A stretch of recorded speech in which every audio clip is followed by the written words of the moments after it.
안녕하세요. 그동안은 조용히 사연을 듣기만 하다가 얼마 전 저에게 일어난 기가 막힌 사연을 저도 한번 이야기하고 싶어 글을 적어보게 되었어요. 어떻게 보면 저에게는 힘든 시간들이었다고도 할 수 있지만 그래도 지금이라도 끝나서 다행이라고 생각하고 있어요. 저는 2년 전에 결혼을 했고 최근에 이혼을 했어요. 제가 이혼을 하게 된 이유는 남편과 시댁의 갑질 때문이었습니다.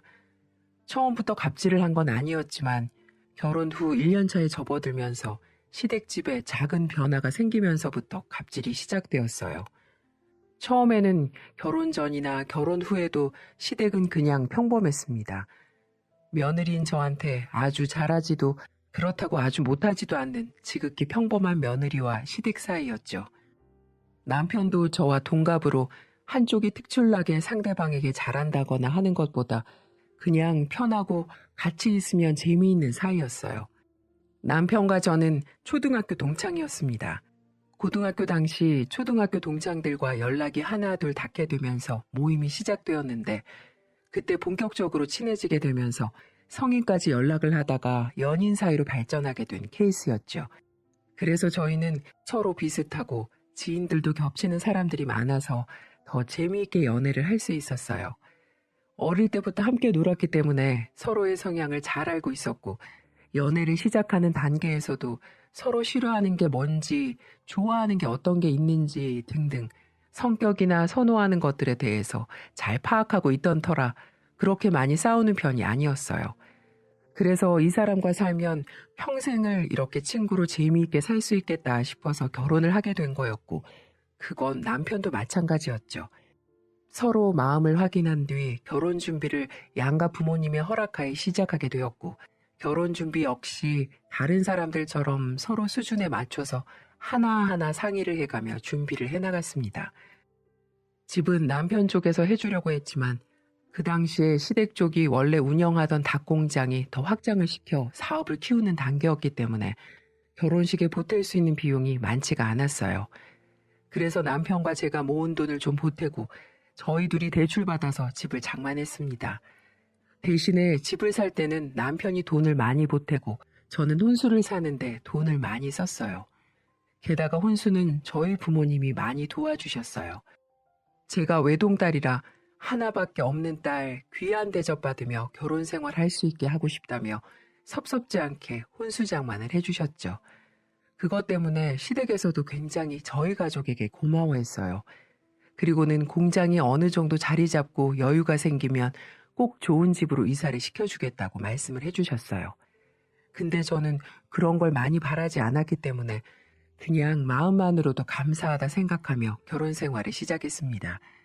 하지만 그저 연애 때처럼 같이 투닥거리며 행복한 결혼 생활을 이어갈 거라고만 생각했던 저의 기대는 결혼 생활을 하면 할수록 점점 무너지고 말았어요.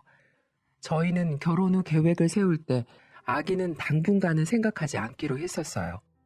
둘 다 신혼을 즐기고 싶은 마음도 있었고 남편은 시댁 공장에서 일을 배우기 시작하면서 한창 바빠지던 때였고 저도 이제 막 직장에서 정직원으로 자리 잡고 적응을 할 때였기 때문에 둘 다 아기를 키울 여력이 되지 않았습니다.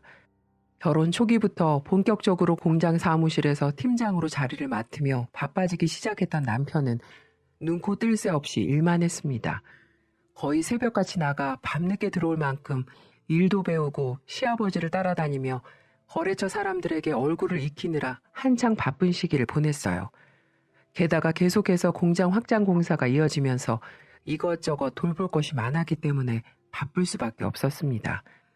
거의 1년을 바쁘게 지내면서 그 사이에 공장 확장은 잘 마무리가 되었고 사업 규모가 커지면서 시댁은 금방 자리를 잘 잡을 수 있었어요. 저는 어느 정도 사업이 안정화가 되면 남편이 덜 바빠지고 같이 있는 시간이 많아질 거라고 생각을 했는데 남편은 그 뒤로도 계속해서 바쁜 시간들을 보냈어요.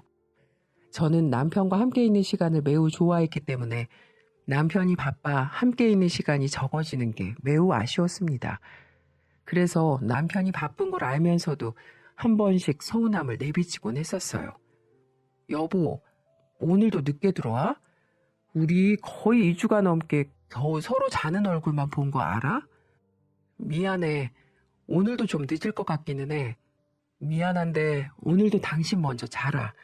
나 거래처 사람들이랑 회식이 있어서 새벽에 들어올 수 있을 것 같으니까 저번처럼 기다리다가 소파에서 잠들지 말고 방에 들어가서 자. 알았어. 대신 술 조금만 마시고 당신도 조심히 들어와. 처음에는 남편도 제가 서운함을 표현했을 때 굉장히 미안해했어요. 정말로 결혼 생활을 하면서 일로 바쁜 남편은 주말에도 저와 같이 함께 시간을 보내거나 데이트를 할 수 있는 날이 별로 없었거든요. 근데 저도 이런 남편이 안쓰러워서 최대한 내조를 잘해주려고 노력했습니다. 제가 쉬는 날이거나 퇴근해서도 이후에 시간이 되는 날이면 공장으로 가서 일을 도와주곤 했었어요. 제가 할 수 있는 일이라고 해봤자 공장 직원들과 함께 닭을 포장하거나 손질하는 등의 일이 전부였어요. 하지만 남편은 그것만으로도 고마워했죠. 밥은 남편이 출근하기 전에 아침이라도 먹고 갈 수 있도록 늘 일찍 일어나 차려놓았고, 저녁에 늦게 들어오는 날이면 어차피 식사를 하고 들어오기 때문에 출출할 때 간식으로 먹을 수 있도록 간단한 부침이나 샌드위치 등을 만들어 놓고 잤어요. 하지만 이게 점점 지속되고 나니까 남편은 이 모든 것이 매우 당연한 걸로 생각을 하는 것 같더라고요. 제가 하는 일은 광고 관련 일이었는데 이게 시즌마다 바쁜 시기가 있는데 저희 회사는 10월에서 2월까지 한창 바쁘다가 그 이후에는 좀 안정기에 접어드는 때가 있어요. 그래서 다시 바빠지던 시기에 공장을 못 가니 남편에게서 연락이 오더라고요. 당신 오늘도 못 와? 나 요즘 바쁜 시기라 못 간다고 몇 번 얘기했잖아. 오늘도 바빠서 못 갈 것 같은데? 아니 그럼 여기 일손 부족한데 어떡해? 일손이 부족하다고? 그럼 사람을 더 구하면 안 돼? 아니 내 말은 계속 당신이 일하다가 빠져버리면 당연히 여기 있던 직원들은 일을 배로 하는 느낌일 거 아니야. 원래 나 없이 일하던 사람들이잖아. 내가 없으면 없는 대로 또 적응해 가겠지. 아 참, 당신 왜 이렇게 책임감이 없어? 이럴 거면 애초부터 일을 하지 말든가. 당신 말이 왜 그래? 나도 퇴근하고 힘든 거 조금이라도 도와줘 보려고 나갔던 건데 나 없으면 없는 대로 해야지. 내가 거기 직원도 아니고. 암튼 이제 바빠서 당분간 못 가니까 일손 부족하면 당신이 뛰어들어서 닭 껍질을 벗기던지 삶아 먹던지 알아서 해. 저는 너무나 당연하게 공장에 나가지 않는 저를 탓하며 뭐라고 하는 남편에게 화를 냈어요. 그동안 제가 보인 호의와 배려가 이 사람에게는 당연해졌는지 정말 어이없는 태도를 보이더라고요. 그래서 그때부터는 버릇을 고쳐야겠다 싶어서 공장에는 일절 가지 않았습니다. 남편은 제가 한번 뭐라고 하는 날부터 저한테 삐졌는지 한참을 퉁퉁거렸어요. 하지만 그래도 받아주지 않았어요. 힘든 마누라 고생은 생각 않고 본인 힘든 것만 생각하는 남편이 괘씸했거든요. 그래서 한참을 서로 서먹한 상태로 지내다가 마침 결혼기념일이 다가왔습니다. 저는 결혼기념일 때도 서먹하게 보낼 수 없는 노릇인데다 남편과도 다시 잘 풀고 싶어서 얼른 퇴근해 여러 가지 음식들을 준비해 놓고 향초까지 켜놓으며 좋은 분위기를 만들어 놓았습니다. 그리고는 남편에게 전화를 했어요. 남편, 오늘 몇 시에 들어와? 오늘은 밤 9시면 들어갈 수 있을 것 같아. 알았어. 그럼 늦지 말고 와. 뭐야? 갑자기 왜 이렇게 사근사근 말을 해? 왜긴 남편이랑 오랜만에 저녁 좀 맛있게 먹어보려고 그러지. 설마 오늘 무슨 날인지 까먹은 거 아니지? 작년에도 바쁘다고 까먹었었잖아. 어? 안 까먹었지. 알았어. 빨리 들어가 볼게.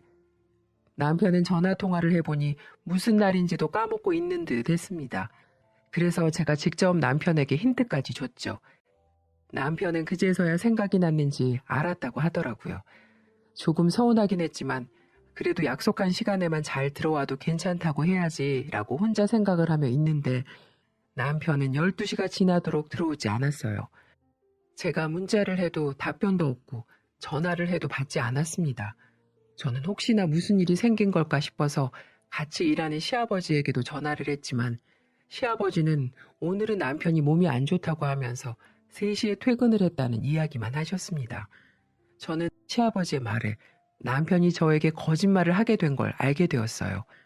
그리고 결국 남편은 새벽 1시가 넘어서 들어왔습니다. 저는 그때까지 남편을 기다리고 있다가 화가 난 채로 맞이했어요. 당신 오늘 무슨 날인지 몰라? 까지 들어온다고 했었잖아. 아, 뭐야, 기다리고 있었어? 아, 오랜만에 태석이네 애들 만나서 술 한잔하고 오느라 늦었어. 남자가 밖에서 술 마시다 보면 좀 늦을 수도 있지. 뭘 그렇게 눈에 불을 켜고 환장을 하고 있어? 남편은 술에 취해 저에게 곧바로 심한 말을 하며 맞받아쳤어요. 당신, 오늘 내가 무슨 날이냐고 물어봤을 때 알고 있던 거 아니었어? 무슨 날인데? 아니, 부부가 같이 살면 되지. 뭐 그렇게 무슨 날이 중요해? 진짜 짜증나게 왜 이래? 뭐? 짜증나? 아, 당신 진짜 왜 이렇게 변했니? 아이씨, 진짜. 더 까불지 말고 자라, 그냥. 열받게 하지 말고. 남편은 이제 전에 제가 알던 남편이 아니었어요. 그 냉전을 가지게 된 사건 이후로 남편은 저에게 조금의 애정도 보이지 않는 사람처럼 행동을 했어요. 저는 거기에 정말 큰 상처를 받고 상실감을 얻게 되어 그 뒤로 남편에게 말도 섞지 않았습니다. 하지만 저의 불행은 거기에서 끝이 아니었어요. 곧바로 시어머니가 남편에 이어 저에게 갑질을 하기 시작했거든요. 물론 처음부터는 아니었습니다. 어느 날 시어머니가 저를 불러서 결혼 전에 이야기하셨던 걸 저에게 다시 말씀을 하셨어요. 아가, 우리가 결혼 전에 집을 못 해줘서 미안하다고 했잖니. 네 시아버지 공장이 지금은 좀 잘 마무리가 된 듯해. 그래서 말인데 니네 처음에 이 집 대출 끼고 들어온 거 우리가 갚아주마. 어머, 정말요? 근데 그래도 아직 공장 빚도 갚고 계실 텐데 괜찮으시겠어요? 그럼 네 시아버지 말로는 초기에 빚을 많이 안 지고 들어가서 지금 웬만큼 해결된 것 같더라고. 너희 집 대출도 기껏 해봤자 5천밖에 안 된다며. 그거 우리가 해결해 주마. 안 그래도 내가 너네 결혼할 때 해준 게 없어서 미안했는데 이걸로 갚는 걸로 하자. 어머니, 그래 주시면 저희야 정말 감사하죠. 정말 감사합니다. 시어머니는 놀랍게도 집에 들어올 때 전세 비용으로 5천만 원을 빚진 것을 다 갚아주신다고 하셨어요. 저야 빚을 없애준다는데 고맙기만 했죠. 하지만 그건 이내 너무나도 순진했던 저의 큰 과오였습니다. 시댁에서는 처음부터 계획을 따로 가지고 그 대출값을 갚아준 듯 했습니다. 왜냐하면 그 뒤로부터 시댁에게서 오는 압박들이 대단해지기 시작했거든요.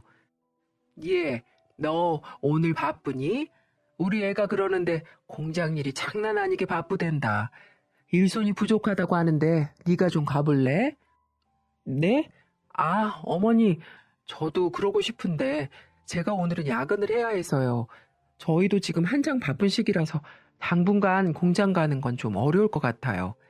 아니, 너는 남편이 바쁘다는데 그 정도 내줘도 못해? 어떻게 너만 생각해? 지금 우리가 대출 이자 갚아주는 거 그거 다 우리 애가 열심히 일해서 벌어오는 공장 수입들로 갚아주는 거잖아.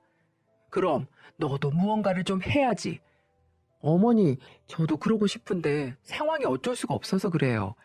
아이고 참. 그래, 너 잘났다. 아주 그냥 바쁜 며느리 덕에 우리 아들만 죽어나지. 알겠다, 끊으마. 시어머니는 바쁘다는 저의 상황은 전혀 고려해주지 않은 채 본인 할 말만 하고 끊어버리셨어요. 저는 어이가 없었습니다. 남편이 공장에서 열심히 일하는 건 알지만 저도 제 일이 있는 건데 그렇게 말씀을 해버리시니 화가 나더라고요. 그래서 늘 남편에게 말했습니다. 당신 오늘 어머니한테 전화해서 나한테 공장 호출하라고 말씀드렸어? 당신이 내 말은 안 들으니까 시어머니 말은 들을까 싶어서. 내가 요즘 바쁘다고 못 간다고 했잖아.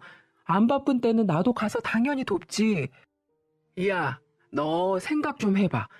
지금 거의 나 혼자 이 집 대출 갚나 다름없는데 너는 바쁘더라도 시간 쪼개서 와가지고 같이 거들기라도 해야 하는 거 아니야? 양심은 있냐? 뭐라고? 당신 말 그렇게밖에 못해? 그냥 이참에 거기 회사 때려치고 내 밑으로 들어와. 전에 보니까 당신 닭손질 잘하더만. 당신은 그게 체질에 맞아. 괜히 말도 안 되고 돈도 안 되는 광고회사에서 썩지 말고 와서 닭손질이나 해. 남편은 이제 완전히 저를 비하하는 말까지 서슴없이 하기 시작했어요. 저는 거기에서부터 정말 큰 실망을 해서 남편이 싫어지기까지 했어요. 하지만 여기에서 더 결정적인 사건이 일어나게 되었습니다. 또다시 한 차례 싸우고 남편과 다시 어색하게 지내고 있는데 마침 남편의 생일이 다가왔어요. 그때 저희 엄마는 저희들의 상황을 모르고 있었기 때문에 남편 생일상을 차려주고 싶다고 저희를 초대하셨죠. 엄마는 저에게 전화를 해서 남서방과 같이 주말에 오라며 이야기를 했어요. 저는 그때까지도 남편